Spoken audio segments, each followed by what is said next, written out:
நாமத்திற்கு மகிமை உண்டாவதாக. இந்த நாளிலே உங்கள் மத்தியில் தேவனுடைய செய்தியை கொடுக்கும்படியாக ஆண்டவர் கொடுத்த இந்த வெளியேறப்பட்ட தருணத்திற்காக நான் ஆண்டவருக்கு நன்றியை தெரிவிக்கிறேன். விசேஷமாக அருமையான ஆயர் எங்கள் யோகில் இருக்கக்கூடிய ஆபேலன் அவர்கள் அணுகிய பொழுது இந்த சந்தர்ப்பத்தை கொடுத்ததற்காக நான் அவருக்கு அதிகமாக நன்றிகளை எழுதுகிறேன். இந்த அழைப்பணி இயக்கத்தை சார்பாக இங்கிருக்கிற அருமையான உங்களுடைய காரியதரிசி பொருளாளர் கமிட்டியில் இருக்க ஒவ்வொருவருக்காகவும் பெண்கள் ஐக்கியம், ஆண்கள் ஐக்கியம் மற்றும் வாலிபர் ஐக்கியம் மற்றும் சிறு பிள்ளைகள் எல்லோருக்கும், பெரியவர்கள் எல்லோருக்கும் நான் நன்றிகளை தெரிவிக்கிறேன். ஆண்டவர் உங்களோடு இந்த 3 நாட்கள் இருக்கக்கூடியாக எனக்கு உதவி செய்தார். அதனால தொடர்ந்து நீங்கள் தேவனுடைய வார்த்தைக்கு நீங்கள் என்ன பண்ணுங்கள், கனம் பண்ணுங்கள். ஊழியரை விட, ஊழியக்காரரை விட தேவனுடைய வார்த்தை நீங்கள் கனம் பண்ணும் பொழுது, அதற்கு முக்கியம் கொடுக்கும் பொழுது எல்லாம் சரியாக நடக்கும். எல்லாருக்கும் சரியான நன்றிகள் கொடுப்பீர்கள். யாருக்கு கனம் கொடுக்க வேண்டும், யாருக்கு முந்தி கனம் கொடுக்க வேண்டும் என்று சொல்லுங்கள். ஆகினால நீங்கள் இந்த கடைசி நாட்கள் வேத புரட்டர்கள், கள்ள தீர்க்கதரிசிகள், ஊழியத்தின் பெயரால் கொள்ளையடிக்கக்கூடிய ஊழியர்கள், சபையை விட்டு பிரிக்கக்கூடிய அநேக காரியங்கள் இந்த நாட்களில் இருக்கிறது. ஆகையினால ஆண்டவர் உங்களையும் உங்களுடைய குடும்பத்தையும் கடந்த நாட்களில் நான் கொடுத்த செய்தியை நீங்கள் கேட்டிருப்பீர்கள். ஆண்டவரால் இயேசு கிறிஸ்து அவர் கடினமான நிலைமையிலும் ஜெபித்தார்.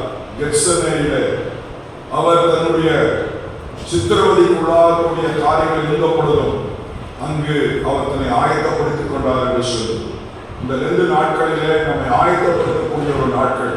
வருடம் 2 நாட்கள் வருகிறது நினைக்க வேண்டாம். நம்மை ஒவ்வொரு வருடமும் புதுப்பிப்பதற்கு, ஒவ்வொரு வருடமும் நம்மை தயார்படுத்திக் கொள்வதற்கு, தேவனோடு நெருங்கி சேர்வதற்கு இந்த நாட்களை நாம் பயன்படுத்துவோமானால் வருடம் முழுவதும் நம்முடைய வாழ்விலே ஆண்டவரோடு இணைந்து செய்வதற்கு அது பயனுள்ளதாக இருக்கும். சபையும் உயிர்மீழ்ச்சி அடையும். அதற்காக தான் இந்த நாட்களே இப்படிப்பட்ட காரியங்களை சபையில் வைத்திருக்கிறார்கள். அதே போல கடந்த நாட்களிலே நான் சொன்னேன், கர்த்தர் ஆண்டவர் உங்களோடு இருக்கிறவர் என்று சொல்லி. நான் உங்களோடு இருக்கிற தெய்வம், உன்னுடைய குடும்பத்தோடு இருக்கிற தெய்வம், நீ வேலை செய்கிற இடத்திலே இருக்கக்கூடிய தெய்வம், உன்னோடு நான் இருக்கிற தெய்வம் என்று சொல்லி கடந்த நாட்களிலே அந்த ஆண்டவருடைய கிரேட் கமிஷன், பெரிய கட்டளை குறித்து நாம் தியானித்தோம். நேற்றைய தினத்தில் கூட நாம் ஆண்டவர் உங்களுடைய கனவுகளை, உங்களுடைய விருப்பங்களை நிறைவேற்றுகிற தெய்வம், ஆண்டவருடைய தரிசனத்தை நிறைவேற்றுகிற தெய்வம் என்று சொல்லி போன இரவு யோசேப்பை குறித்து நாம் பார்த்தோம். யோசேப்புக்கும் இயேசு கிறிஸ்துவுக்கும் நெருங்கிய சம்பந்தம் என்று சொல்லி பார்த்தோம். இந்த நாளிலே நம்முடைய பேராயத்தில் கொடுக்கப்பட்டிருக்கிற தலைப்பின் அடிப்படையிலேயே நான் பேச ஆசைப்படுகிறேன். அதுக்கானவர்களே, நம்ம கொடுக்கப்பட்டிருக்கிற தலைப்பு இறைவேண்டலில் நிலைத்திருத்தல். இறைவேண்டலில் நிலைத்திருத்தல் என்பது தமிழில் இருக்கிறது, ஆங்கிலத்தில் இப்படியாக இருக்கிறது, பெர்சிஸ்டன்ஸ் இன் பிரேயர் என்று சொல்லி. அதாவது இறைவனோடு வாழ்தல். இப்படி எடுத்துக்கொள்ளலாம். உங்களுக்கு புரியக்கூடிய வகையில் சரியான தமிழ், ரொம்ப சரியான தமிழ் நமக்கே புரிய மாட்டேங்குது. இறைவனோடு நாம் வாழ்தல், இறைவனோடு இணங்கி போகுதல் என்று ஒரு காரியத்தை எடுத்துக்கொள்ளலாம். இன்னும் எளிமையாக இதை சொல்ல வேண்டும் என்றால், இயேசுவோடு அனுதினமும் நாம் வாழக்கூடிய வாழ்வு, இயேசுவோடு நான் வாழ்கிற வாழ்வு, இயேசுவோடு வாழ்தல் என்று நாம் இந்த நாட்களிலே ஒரு தலைப்பை கொடுக்க முடியும். அருமையானவர்களே, 1940ஆம் ஆண்டு டோரத்தி கிளாப் என்ற ஒரு அருமையான அம்மையார், அவர் ஸ்கூலிலே வேலை செய்கிற டீச்சர். அந்த ஸ்கூலிலே அவர் வேலை செய்யும் பொழுது அவர் ஆண்டவருடைய வார்த்தையை கேட்டு ரட்சிக்கப்பட்டார். ஊழியம் செய்ய வேண்டும் என்று பெரிய தாகம் அவருக்கு இருந்தது. அந்த தாகத்தின் அடிப்படையிலே வயது மத்திய வயதாகிவிட்டது, கடந்து போக முடியாது. ஆண்டவருடைய பிரதான கட்டளை அவருக்கு அதிகமாக பாரத்தை கொடுத்தது. உலகத்தின் முடிவு பரியந்தமும் சகல நாட்களில் நான் கூட இருக்கிறேன். எதற்காக இருக்கிறேன்? அது கட்டளை. இதோ நான் உனக்கு கற்பித்த எல்லாவற்றையும் அவர்கள் கை கொள்ளும்படிக்கு அவர்களுக்கு உபதேசம் பண்ணி பிதா குமாரன் பரிசுத்த ஆவியின் நாமத்தினால் அவர்களுக்கு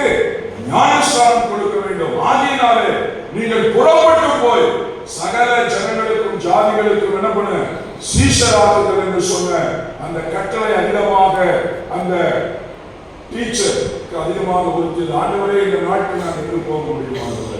நம்ம முஸ்லியாக கடந்து போக முடியுமா? ஒரு சுவிசேஷனாக கடந்து போக முடியுமா? என்னுடைய வாழ்வினுடைய மத்திய பகுதியில் இருக்கிறேன். ஆனால் அவருடைய அந்த ஸ்கூலுக்கு முன்பாக அநேக வாலிபர் பிள்ளைகள் அந்த ஸ்கூலிலும் பக்கத்தில் காலேஜிலும் அவர் கண்ணிலே அவர் பார்த்து கொண்டே இருந்தார். ஆண்டவரே, இந்த வயதிலே நான் ஆண்டவரை ஏற்றுக்கொண்டிருந்தார். நான் ஆண்டவருக்காக எதையாவது என்ன பண்ணிவிட்டேன், செய்திருப்பேன். யாரும் அப்போது நடத்தவில்லை. ஒரு அங்கலாய்ப்பு. உங்களுக்கு தெரியுமா, அங்கலாய்ப்பு கூட என்னது? ஜெபம். வேதத்தை நல்லா ஒரு வாசி. அங்கலாய்ப்பு. அந்த அங்கலாய்ப்பை கூட கர்த்தர் என்ன பண்றார்? வேதம் சொல்லுது, அவளுடைய அங்கலாய்ப்பை நான் என்ன பண்ணேன்? வீட்டு சத்தத்துல உட்காந்துட்டு அப்படியே ஒரு அங்கலாய்ப்பை பார்த்தீங்களா? என்னடா ஆண்டவரே, இப்படி ஒரு நிலைமை, ஏதாவது ஒரு காரியம் நடக்காதா? அதை கூட ஆண்டவர் என்ன பண்றாரு? கேட்டு பதில் கேட்கிற. அதான் பெரியக்காரு. அது எவ்வளவு காரியம் சொல்லலாம், டைம் இல்லை. அப்படியாக நம்ம அங்கலாய்க்காரு. அந்த அம்மாவுடைய ஜபத்தை, அங்கலாய்ப்பை ஆண்டவர் கேட்டார். ஒரு நாளிலே அந்த ஸ்கூலிலே காலேஜில் இருக்கக்கூடிய டிராக்ஸ் கொடுத்திருந்தார். யோவான் எழுதின நற்செய்தி பத்திரிகை கொடுத்திருந்தார். அதுல ஒரு இளைஞர் அந்த நற்செய்தி பத்திரிகையை வாங்கி படித்து ஆண்டவராக இயேசு கிறிஸ்துவை ஏற்றுக்கொண்டார். அவர் ஏற்றுக்கொண்ட பிற்பாடு அவர் தன்னை ஆண்டவருக்கு ஒப்புக் கொடுத்தார். அதற்கு பிற்பாடு உலகம் முழுவதும் அவர் மூலமாக உலகத்துடைய கடைமுறை மற்றும் அந்த தேவனுடைய கடைசி கட்டளை, பிரதான கட்டளையை கடந்து சென்று அநேக நாடுகளிலே இயேசு கிறிஸ்துவை அறியாத மக்கள் இயேசு கிறிஸ்துவை அறிந்து கொள்வதற்கு பல நாடுகளிலே கர்த்தர் அவரை பயன்படுத்தினார்.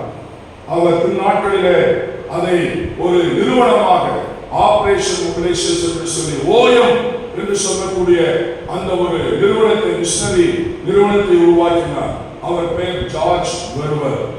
அருமையானவர்களே, அநேக இடங்களிலே அந்த தேவ மனிதனை பயன்படுத்துவது மாத்திரமல்ல, அவர் மூலமாக ஏராளமான இளைஞர்கள், இளைஞ பிள்ளைகள், வாலிபர்கள், அநேக மக்களை ஆண்டவரை எழுப்பி இந்தியாவிலே மாத்திரமல்ல உலகம் முழுவதுமாக இந்த நற்செய்தியை அவர் மூலமாக ஆண்டவர் அறிவித்தார். அருமையானவர்களே, அருமையான சகோதரனே, சகோதரியே, அந்த அம்மா அதற்காக ஜெபித்த ஆண்டுகள் எவ்வளவு தெரியுமா? 15 ஆண்டுகள் அவர் அவர்களுக்காக அந்த காரியத்திற்காக ஜெபித்தார். நம்முடைய இறை வேண்டுதல் எப்படிப்பட்டதா இருக்கிறது? நாம் இறை வேண்டுதலிலே நாம் நிலைத்திருக்கிறோமா? இன்னும் சிம்பிளா சொல்ல போனா, இடைவிடாமல் நாம் ஜெபிக்கிறவர்களாக நாம் காணப்படுகிறோமா என்பதை நாம் சிந்தித்து பார்க்க வேண்டும். அருமையானவர்களே, இந்த நாளிலே நாம் கொடுத்திருக்கிற இந்த தலைப்பு, நீங்கள் ஆண்டவரோடு இடைவிடாத ஒரு உறவை இருக்க வேண்டும். இடைவிடாத உறவிலே நீங்கள் இருக்க வேண்டும். இடைவிடாதபடி நீங்கள் ஜெபிக்க வேண்டும். அவரோடு நிலைத்திருக்க வேண்டும்.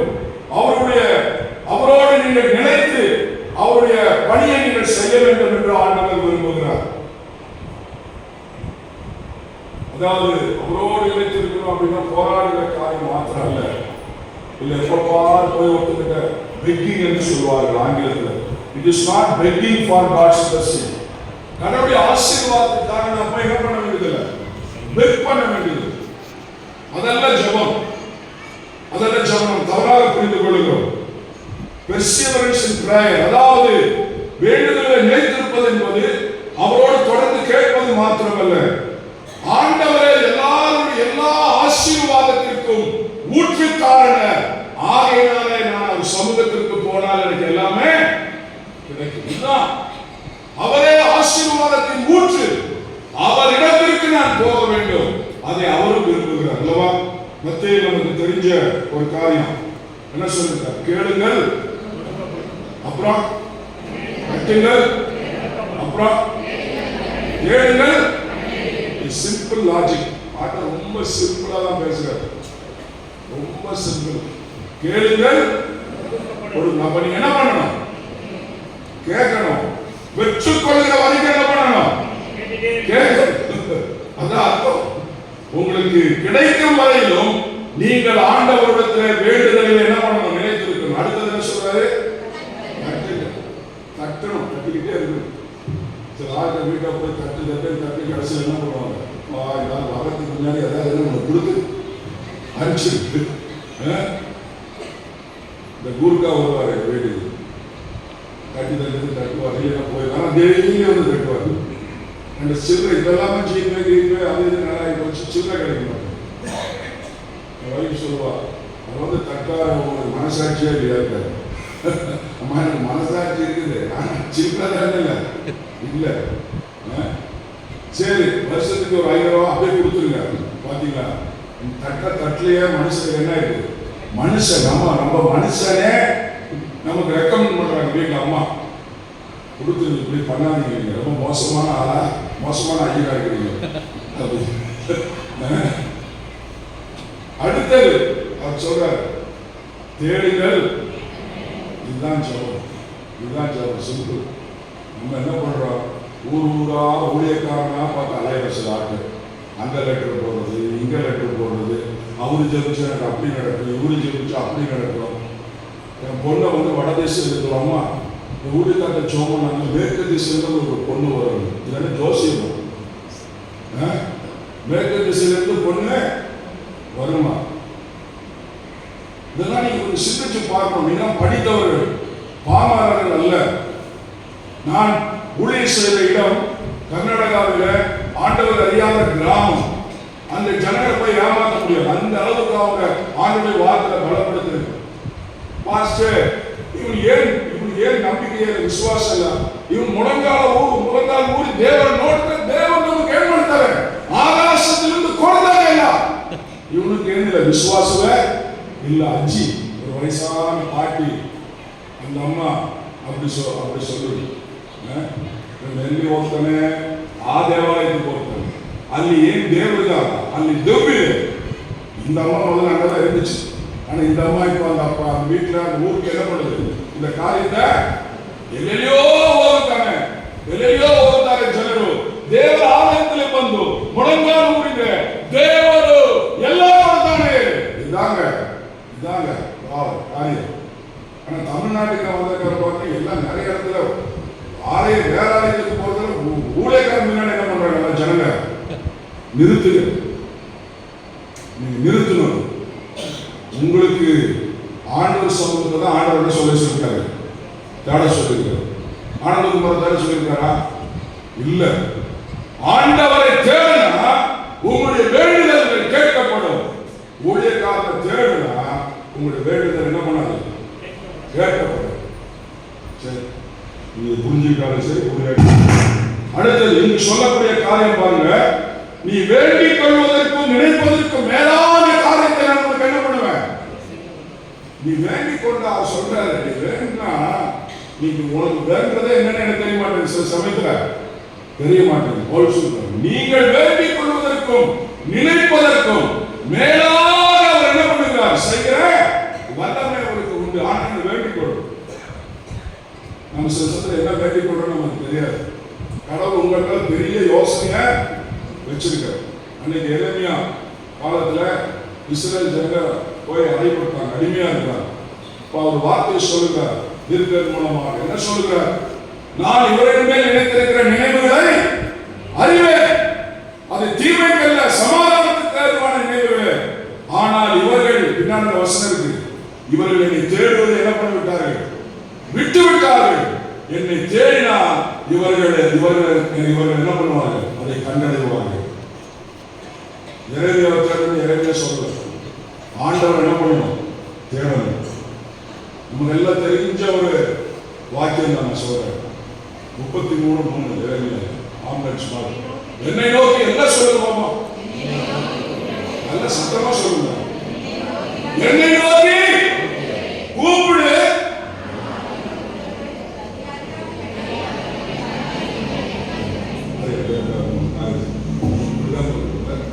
எப்படி சொல்லணும் வார்த்தை, என்னை நோக்கி கூப்பிடு. ஆண்டவர் சொல்ற, நீ கூப்பிட மாட்டேங்கிற, நான் யாரையோ நோக்கி என்ன பண்ற, கூப்பிடுற. அந்த பின்னணி எரேமியா பின்னணி நினைச்சு பார்த்தீங்கன்னா நீங்கள கூப்பிடவே மாட்டீங்க. அவனோட கதை முடிச்சு கடத்துல போட்டான், தண்ணியில போட்டான், இனி வாழ்வதற்கு ஆதாரம் இல்லை. நம்ம கதையோ இதோட என்ன பண்ண போறான், முடிக்க போறான். ஆனா அந்த அந்த நிலைமை சொல்றாங்க, என்னை நோக்கி கூப்பிடு. ஆண்டவரை கூப்பிட முடியாத சந்தர்ப்பம் என்று ஒன்றுமே இல்லை. விசுவாச கொண்டு போடுவான். ஐயா உன் ஜெபம் கேட்கப்படாது, நீ சரியில்லை, நீ தேவனை கூப்பிட்டு ஜெபிக்கிறது வேஸ்ட், சும்மா கத்தாத, ஏன் கத்தி கத்தி ஜெபிக்கிற வேஸ்ட். ஆண்டவர் சொல்றாரு, என்னை நோக்கி உனக்கு அறியாததும் எட்டாவது பெரிய காரியத்தை என்ன பண்ணுவேன். சரி, எவ்வளவு சண்டை போடுறாங்க வீட்டுல, பந்தியில எவ்வளவு சண்டை போடுறோம் இல்ல, பயங்கரமா சண்டை போடுறோம். ஆனா ஆண்டவரை பத்தி சொல்ற போது வாய் என்ன பண்ண மாட்டேங்குது, வரமாட்டேங்குது. இளைஞரை சொல்றாரு, என்னை நோக்கி கூப்பிடு என்று சொல்லுகிறார். அது மாத்திரமல்ல, அவருடைய சமூகத்திலே நிலைத்திருக்க வேண்டும் என்றால் அவர் நமக்கு எப்பொழுதும் அந்த ஜெபத்துக்கு பதில் தருகிறவராக இருக்கிறார். ஆனால் சில வேளைகளிலே பதில்கள் வருவதற்கு தாமதமாக இருக்கலாமே ஒழிய அவருடைய ஜெபத்தை கேட்டுக்கொண்டே இருக்கிறார். இந்த ஜெபத்தை கேட்டுக்கொண்டே இருக்கிறார். உடனே சொல்லுங்க பாப்போம். மற்றவங்களை கேட்கல போடுது, சோர்ந்து போயிட்டீங்க. இதே கந்தவ சர்ச்சுக்கு போனீங்கன்னா கோவிங்க சொல்லு, அங்கே ஒரு சர்வீஸ், அங்கே போனால் ரொம்ப உற்சாகமா பாடுவீங்க பாடுவீங்க. அங்கே போனால் வேற ஆவி, ஜாக்கிரதையா இருக்கு. சரி, அடுத்தது சோத்திரம் வழியிடுகிறவன் என்ன பண்ணுகிறான், மகிமைப்படுத்துகிறான். அவனுக்கு நான் என்னுடைய வழியை என்ன பண்ணுவேன், தெரியப்படுத்துவேன். அவர் நம்முடைய வழியை நம் செலவு நம்ம வாழ்க்கை வாழ தெரியுது. கல்யாணம் பண்ணா சில ஆளுக்கு குழந்தை பெற்றிருக்கு கூட தெரியுது. உண்மை சொல்றேன், வெக்கக்கேடு. குழந்தைய பெற்றுக்கிட்டா அதை எப்படி வளர்த்துக்கிறதுன்னு தெரியுது. குழந்தை வளரும் போது அது என்ன பண்ணணும், எப்படி செய்யணுங்கிற பொறுப்பு என்ன பெற்றோர்களுக்கு இல்லை. நம்ம வீட்டில் என்ன பண்ணிடுறோம், பையன் வயசு வந்தா பொண்ணு வயசு வந்தா ஒரு கால் பிடிச்சி போகணும், கை பிடிச்சி போகணும், போட்டு விட்டுறோம். ஆனால் அதுல நம்ம என்ன பண்றது, தயார்படுத்துவதே இல்லை. ஆனா இந்த ஆண்டவர் சொல்றாரு, நான் உங்களுக்கு வழி என்ன பண்ணுவேன், செம்மைப்படுத்துவேன். வேதத்தில் அநேக மக்கள் இருந்தார்கள் தேவனுடைய பிள்ளைகளே. யோபு சொல்றார், நான் போகும் வழியை அவர் அறிவார். அவன் போன வழி உங்களுக்கு தெரியுமா. மனைவி சொல்றார், அதை சும்மா போது ஏசுனாரு, அல்லேலூயா, இந்த சிஎஸ்சி சர்ச்சு, எலிஸ்பெத், இந்த ஸ்பெஷல் கூட்டம்லாம் போனது போது நிறுத்து, எல்லாம் இங்க மோசமான நிலைமை இருக்கு, உற்று. அவரு கட்ட ஐயா 5 வருஷத்துக்கு அவர் ஓடிடுவார். நம்ம நாங்களாம் ஓடுறதுன்னு சொல்லுவோம். நம்ம இங்கே இருந்தோம்னா அவ்வளோ நிலம மோசம். 5 வருஷத்துக்கு முன்னாடி சொல்றது போகும் நல்லதா. அவர் சொல்றார், யூசிச்சு அப்போ யோபு சொல்றாரு, கர்த்தர் கொடுத்தா அது ஜபங்க. அந்த ஜபம் நம்ம சொல்லுவோமா, ஒரு இறப்பா அப்படி சொல்லுவோமா, இறப்ப சொன்னா பக்கத்துக்கான சொல்றோம், மாக்காத பைத்தியக்காரங்க எல்லாம் போச்சு, கம்ப்ளீட் வாஷ் அவுட், ஒண்ணுமே இல்லை. அங்க யோபு ரொம்ப கூலா, கர்த்தர் கொடுத்தார், கர்த்தர் எடுத்தார், கர்த்தருடைய நாமத்துக்கு ஓய்வு ரெடி வச்சிருக்காங்க. அம்மா மனசு வேற புதுசா போட்டா என்ன பண்ணிட்டு இதாங்க புரிஞ்சுக்கணும். இதான் ஆண்டவரோடு நிலைத்து இருக்கிறார். பின்னாட்களில் யோபு 8ஆம் நாள் ஆசீர்வதிக்கப்பட்டார். அருமையானவர்களே, யாக்கோபு போராடினார். எதுக்கு, காசுக்காக, பணத்துக்காக இல்ல, எல்லாம் வந்துச்சு, ஏகப்பட்டது வந்துச்சு. காசு பணம் பிரச்சனையே கிடையாது, பரிவாரமா வந்துச்சு. இப்ப ப்ராப்ளம் என்ன ஆகி போச்சு, அவருக்கு உயிர் தப்புமான பிரச்சனை. உயிர் போயிருவேன், முடிச்சுடுவாடா, இவ்வளவு வந்து இவ்வளவு வசதி வந்து என்ன ஆயிடுச்சு, என்னைக்கு நான் போக போறேன்னு தெரியலா அப்படின்னு புலம்புற நிலைமை. போக வேண்டிய இடத்துக்கு போய் விழுந்த, சும்மா விழுந்த, இரவு ராத்திரி என்ன பண்றாரு, போராடுற, எல்லாம் இருந்துட்டு போறாரு மனுஷன். ஆண்டவர் அவருடைய எந்த இதை தொட்டாரு, அவர் எங்க தொட்டாரு, சுருட்டு வச்சுட்டாரு. அதனால முஸ்லீம்காரன் அந்த இதை என்ன பண்றது, சாப்பிடுறது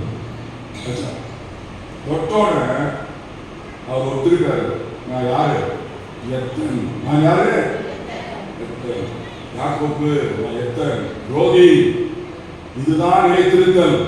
நம்மை ஆண்டவருடைய சமூகத்தில் என்னுடைய தன்மைகள், பாவ தன்மைகள், என்னுடைய காரியங்கள் எப்படி என்பதை உணர்வதுதான் ஆண்டவரிடத்தில் வேண்டுதல்களை நிலைத்திருக்கிறார் அனுபவம். அது வரைக்கும் ஆண்டு விட்டே இருந்தார். சரி போப்பா, நீ ஒத்துக்கிட்ட, இன்னையிலிருந்து நீ யாரை அழைக்கப்படுவா? நீ எத்தனை இன்னையிலிருந்து யாரு? இஸ்ரவேல் என்று அழைக்கப்படுவார் என்று சொல்லி ஆண்டவர் அவரை ஆசீர்வதித்தார். அருமையானவர்களே, இந்த நாளில் இயேசு கிறிஸ்துவை குறித்து அன்றைக்கு அந்த வேண்டுதலை குறித்து நாம் பார்த்தோம். எத்தனை அவர் தன்னுடைய வாழ்வில கடினமான சூழ்நிலைகளிலே அவர் ஜெபித்தார் என்று பார்க்கிறோம்.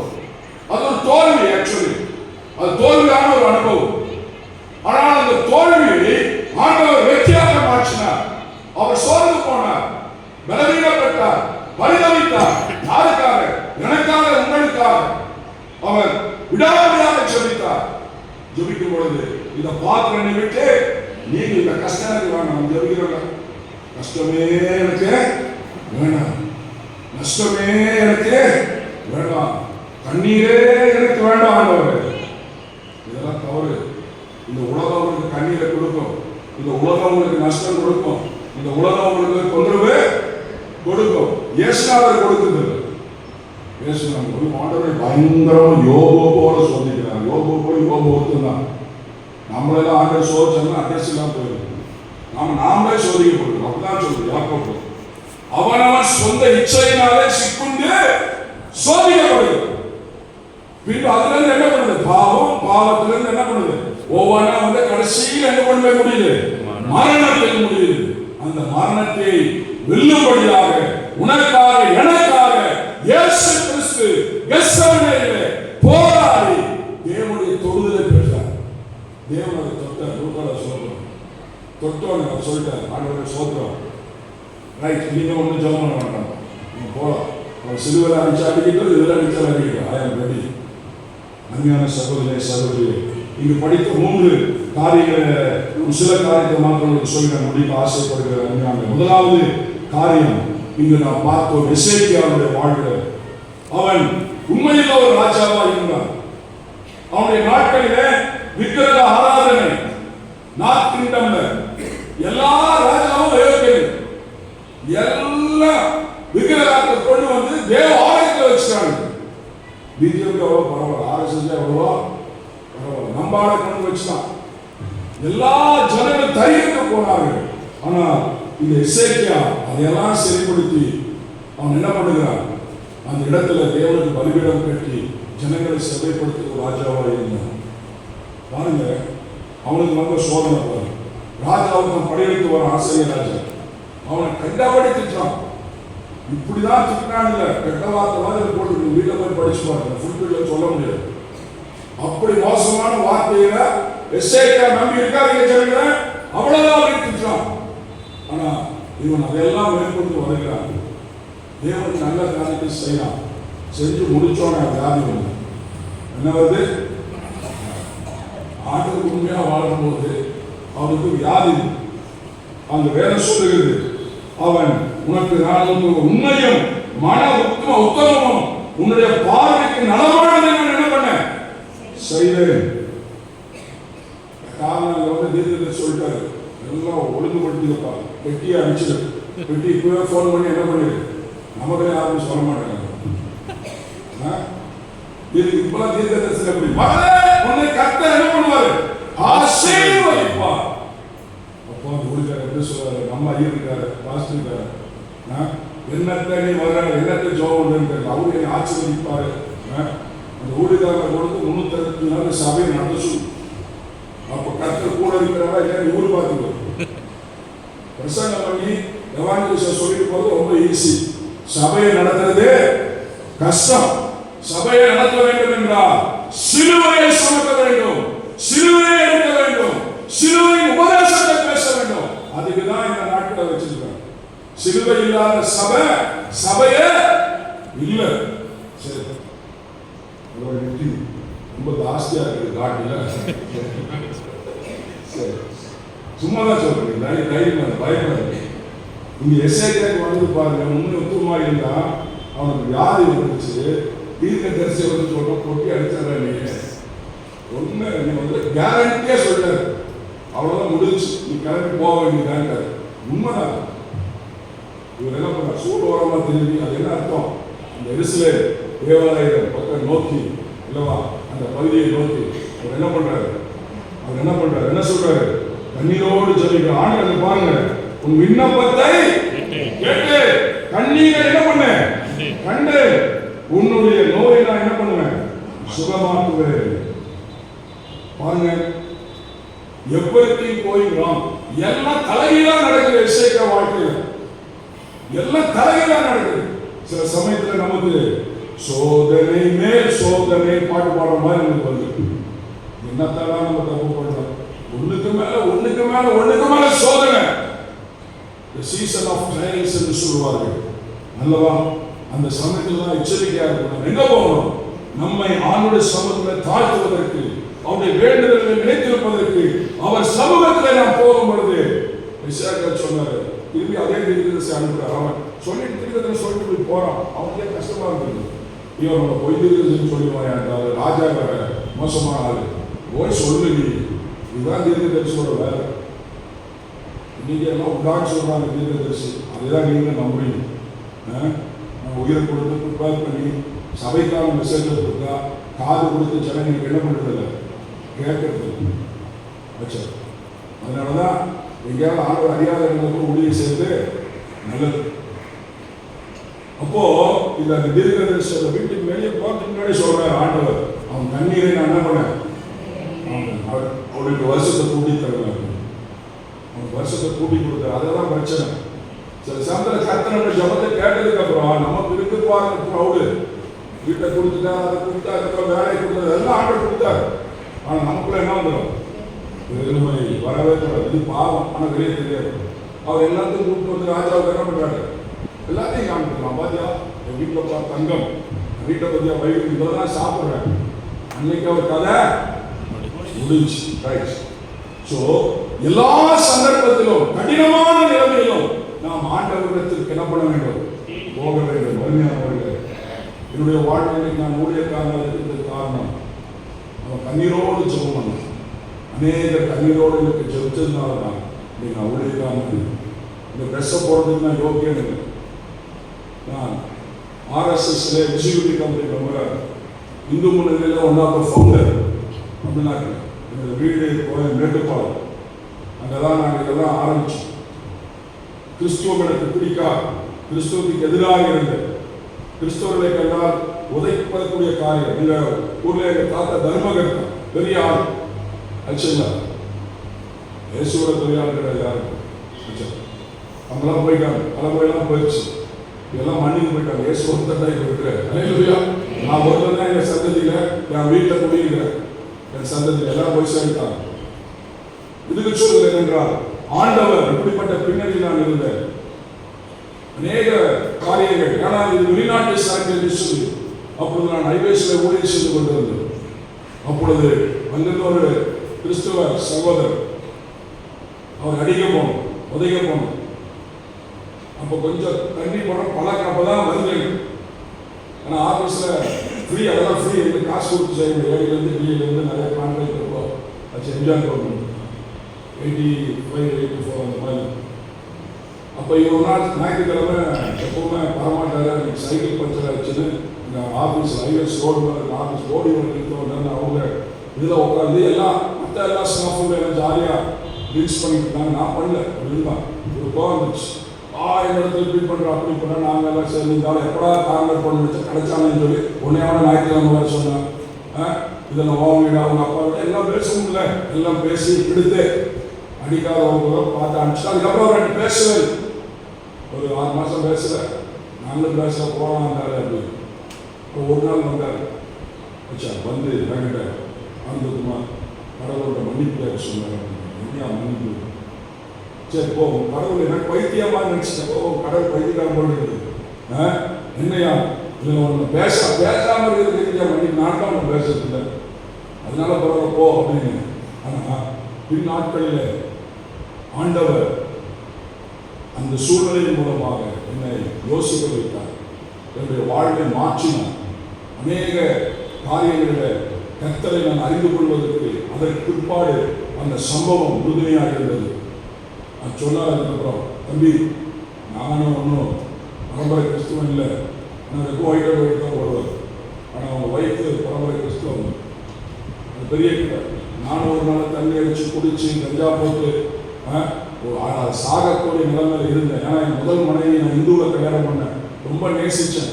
மனைவி திடீர்னு இறந்து போயிட்டார், கடவுளை இல்லைன்னு சொல்லிட்டு போயிட்டேன். ஆனால் அந்த நிலைமையில் இந்த சொந்தத்தில் இருக்க ஆண்டவர் ஏற்றுக்கொள்ள சில பிள்ளையை கொண்டு கட்டி வச்சுட்டாங்க. நான் அந்த பிள்ளைய மூஞ்சி கூட பார்க்கல. ஆனால் கர்த்தர் ஒரு நாள் என் வாழ்க்கையை மாற்றினேன். ஆகினால நான் ஆண்டவர்கிட்ட சொன்னாங்க, நீ கோவப்பட்டுட்டாங்க, போய் மன்னிப்பு சொன்னாங்க. நீ மன்னிச்சு எப்போ போல பேசு, நம்ம பண்ணிட்டு போப்பா அப்படின்னு. அருமையான சகோதரி சகோதரி, ஆனால் அவர் சொன்னார், நல்லதுன்னு சொல்றது கூட சேர்ந்து கேட்காது, நல்ல குடும்பம், நல்ல ஆண்டு வேலையை கொடுக்குறது, என்னோட சேர்ந்தீங்கன்னா சீக்கிரத்தில் கண்ணி அடிக்க வச்சு எல்லாம் கருத வச்சு பண்ணிடுவாங்க. என்னமோ பண்ணிக்கோ, விதம் ஒன்றுடைய மாதிரி அது வேற. ஆனால் நான் எந்த சூழ்நிலையாக இருக்கும், நான் நேரம் குறைவாக இருக்கிறதுனால கம்மியாக சொல்லுவேன். ஆனால் அவர்கள் எனக்காக ஜெபித்தார்கள், சபையாக ஜெபித்தார்கள், கூட இருந்த நண்பர்கள் எனக்காக ஜெபித்திருக்கிறார்கள். கர்த்தர் ஒரு நாள் என்னை என்ன பண்ணார், ரட்சித்தார். அல்லேலூயா, என்னை மாற்றினார். எனக்கு கூட வியாதியெல்லாம் வரல, இதுவரைக்கும் வரல. எங்கள் வீட்டில் இருந்த வறுமையும் கிடையாது, எல்லாரும் கவர்மெண்ட் ஜாப் இருந்தோம். ஆச்சா, எது இதெல்லாம் ஒன்றும் கிடையாது.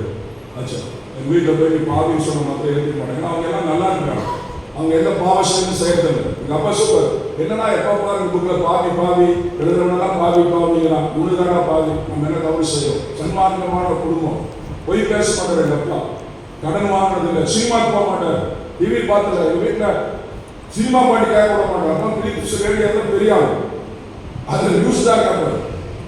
இப்படிதான் வளர்ந்தாங்க. கர்த்தருக்கு சோத்திரம். அவங்கள்ட்ட போய் பாருங்கன்னா புரியாது.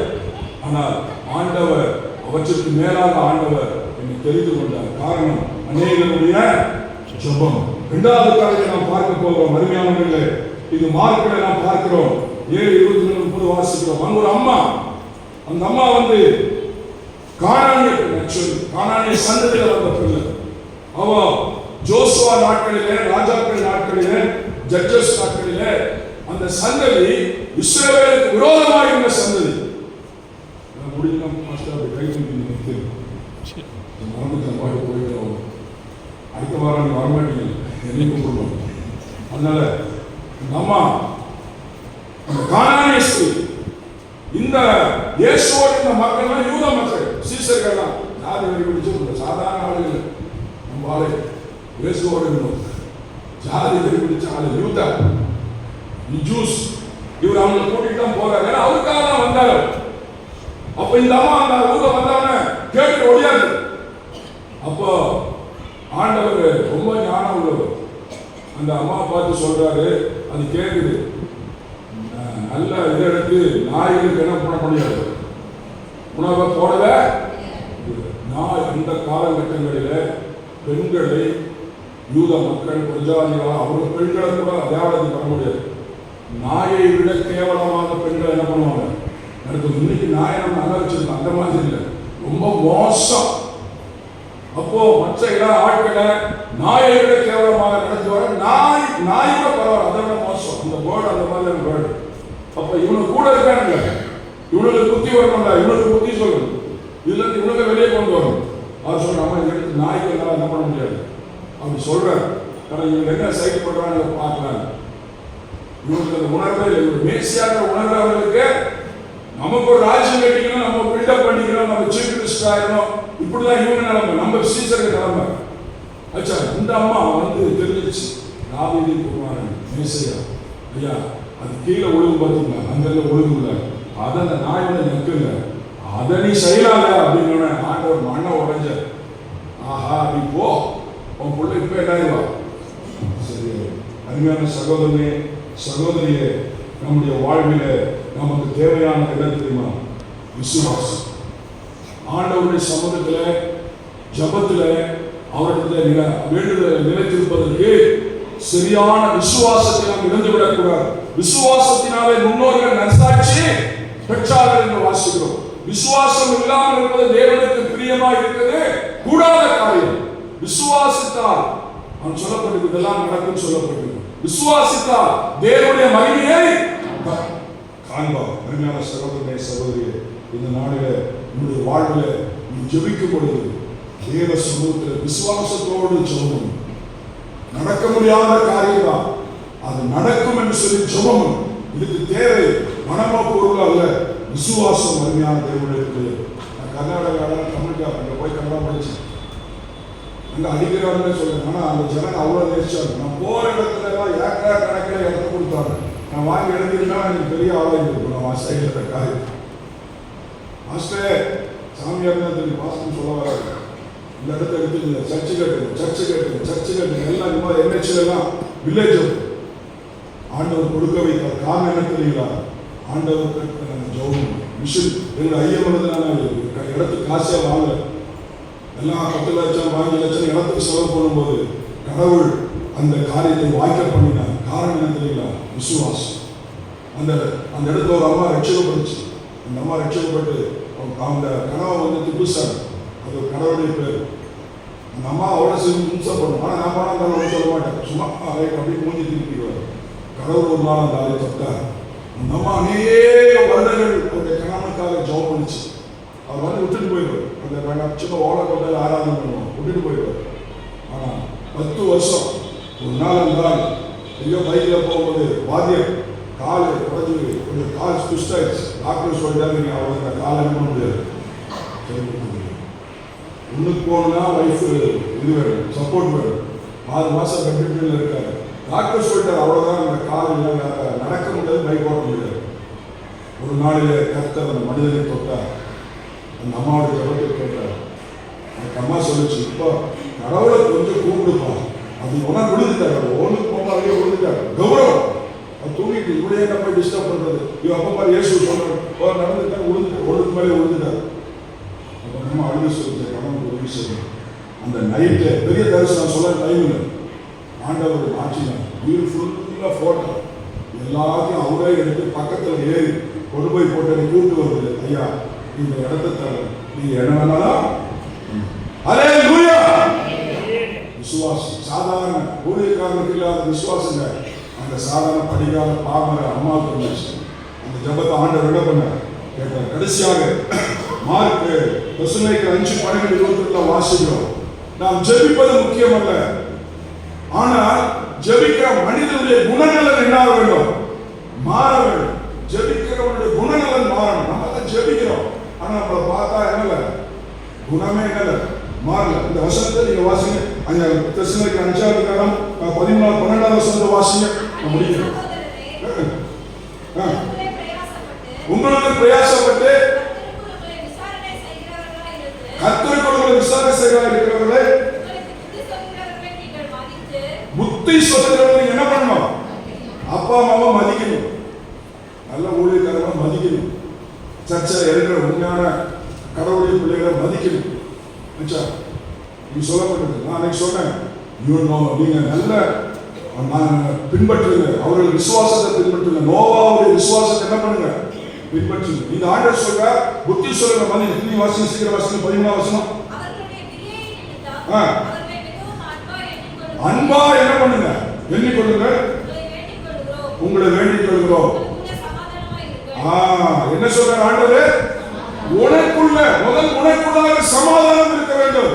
உன்னுடைய குடும்பத்தில் சமாதானம் இருக்கணும், கணவன் மனைவிக்கு சமாதானம் இருக்கணும், பிள்ளையோடு சமாதானம் இருக்கணும், மாமனார் மாமியார் மருமகன் நாத்தனார் எல்லாம் சண்டக்காரி தான், ஆனா சமாதானம் வேற வழியே இல்லை. ரொம்ப கஷ்டம் இல்லை, ரொம்ப கஷ்டம். நம்ம குணம் என்ன பண்ணல, ஒருத்தன் போட்டுதான் நமக்கு தான் கிடைச்சிருக்கே. இப்போ வாட்ஸ்அப் என்னடா ஒரு அம்மத்தான் சார் ஜோம் பண்ணு, கண்டபடி கெட்ட வார்த்தை சொல்லி ஜோம் பண்ணு, நாசம் பண்ணுறோம் என்னென்னமோ சொல்லி ஜோம் பண்ணுது, பைபிள் வச்சு. நீ பார்த்தீங்களா தெரியல, அதாப்பா சாமி நீ என்ன கண்டாவிடா. நம்ம ஜபம் அப்படிதான் தொலைச்சிருவேன். நாத்தனார் மாமியார் மாமியார் வரணும். ஆண்டவரை இந்த அம்மா எப்படியாவது என்ன பண்ணி தூக்கி இருப்பாங்க.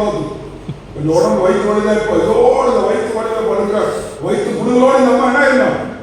நம்ம ஜபம் அப்படி இருக்கக்கூடாது.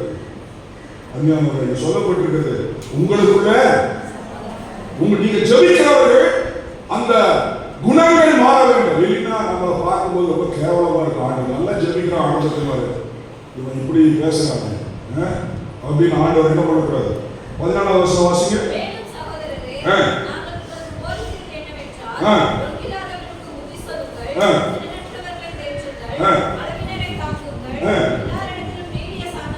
புத்தி சொல்றேன் சொல்றேன் எனக்கு சொல்றேன். அவங்க புத்தி சொல்றேன் எனக்கு சொல்றாங்க. உங்களை சொல்லப்போ எல்லாம் சொல்ற நீ ஆனந்தகுமார், நீ எப்படி இருக்கணும்? நீடிய சாந்தம். சாந்தத்துல சாதாரண சாந்தம் இல்லை. எப்படி இருக்கணும்? நீடிய சாந்தமுள்ளவனாய் இருக்க வேண்டும் என்று சொல்லுகிறார். இயேசு சுவாமி சொல்றார், நான் சாந்தமும் மனத்தாழ்மையா இருக்கிறேன். என்னிடத்துல நீங்க என்ன பண்ணுங்க? கற்றுக்கொள்ளுங்க. ஆண்டவர் இடத்துல பேசணும்னா, ஆண்டவர் உங்களிடத்துல இடைப்படணும்னா, ஆண்டவரிடத்துல நீங்க கதை வரணும்னா, ஆண்டவரை போல நீங்க சாந்தமுள்ள நீடிய சாந்தமுள்ள குணநலன்களை என்ன பண்ணணும்? அப்பதான் ஆண்டவர் சொல்றது நம்ம காதுல இதுலேயே வச்சு ஓடிட்டு இருக்க ஒய்ஃப் எங்க காய்க்கு வாங்கி பற்றி எங்க காய்னா வெண்டைக்காய் வாங்கி போனால் பச்சை மிளகாய் வாங்கிட்டு இந்த மாதிரி வேலை செய்யலாம். பால் அடுப்பில் வச்சுட்டு அதை அப்படியே பார்த்து பால் அப்படியே வேணும் கருகி கொசுங்கி நாங்கள் வந்தாலும் வீட்டுக்கு பக்கத்து வீட்டுக்கார சொல்லுவாங்க, வீட்டில் என்ன கருகிற வாசனை வருதுங்க. அப்போதான் பெரிய செல்போன் உங்களுக்கு அது இப்போ பிடிச்சது எல்லாத்தையும் என்ன பண்ணுது? ஆட்டு. இது சொல்லப்பட்டிருக்கு 17வது அதுல 17வது வருஷத்தை வாசிங்க. 17வது வருஷம் இடைவிடாமல் ஜெபம் பண்ணுங்க. எப்படி நானும் சொல்லி கொடுத்துருக்கிறாரா? இல்லை, அவன் சொல்லிடுறாரு. சோர்ந்து போகாம ஜெபம் பண்ணுங்க சொல்லியிருக்கிறாரு. விடாமையா ஜெபம் பண்ணுங்க சொல்லுங்க. போல் சொல்லுகிறார், இடைவிடாமல் ஜெபம் பண்ணுங்க. அதுக்கு என்ன சொல்லியிருக்காரு? 16வது வருஷத்தை வாசிங்க. நீங்க எப்போதும் என்ன பண்ணணும்? மூஞ்ச தூக்கி வச்சுட்டு ஜெபம் பண்ணக்கூடாது. கடுப்புல போய் ஜெபம் பண்ணக்கூடாது. சந்தோஷமா என்ன பண்ணணும்? இருக்கணும். அடுத்தது எல்லாவற்றையும் நீங்க என்ன பண்ணுங்க? சோத்திரம் செய்யுங்கள். சரீரமா எல்லாவற்றுக்காக. அதுதான் பலி. பலி எது தெரியுமா? சோத்திர பலி சொல்லப்பட்டிருக்கு. சும்மா சோத்திரம் 1000 பலி சோத்திர புக்கில் வச்சிருக்காரு. சோத்திரம் சொல்றதல்ல பலி. கடினமான நிலைமையில ஆண்டவருடைய சித்தத்தை செய்யும் பொழுது, ஆண்டவரே இந்த பாத்திரம் என் வீட்டில் நீங்களுமே ஆண்டவரே கடினமாக என்ன தாங்க முடியாது ஆண்டவரே, ஆண்டவரே உமக்கு யோபு சொல்றது சோத்திர பலி. நாங்களும் நீங்களும் சொல்றது சும்மா சோத்திரம் 1000 சோத்திரம் சும்மா அது வேறக்கே ஆக. பிலிப்பியர் 4ஆம் அதிகாரம் 4லிருந்து சில வசனத்தை வாசிக்க முடியும். பிலிப்பியர் 4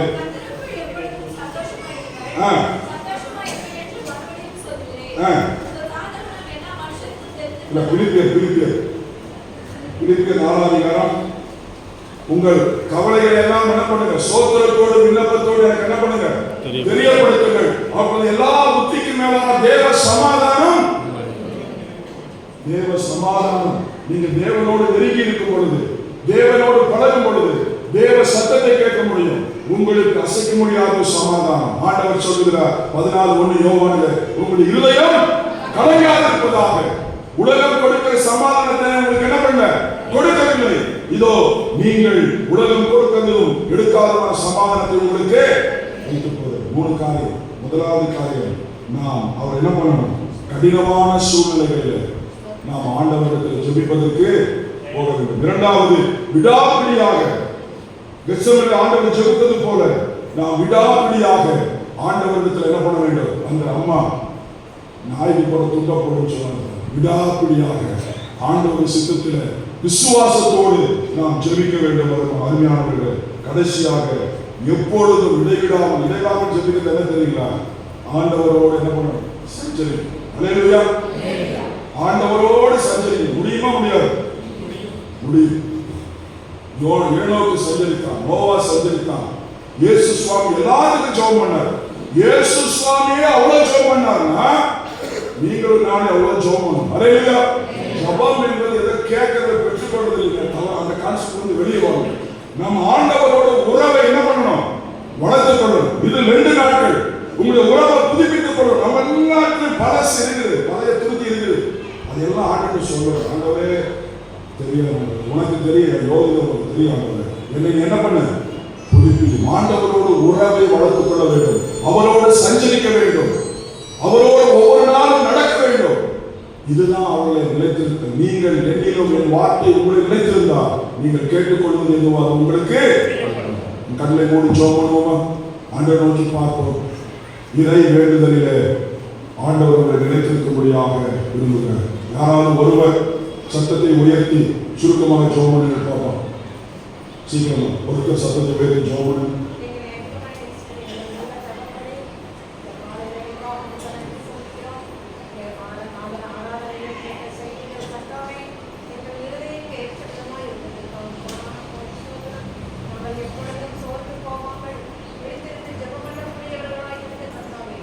உங்களுடைய நாமத்தை மகிமைப்படுத்தும் முடியலாம்.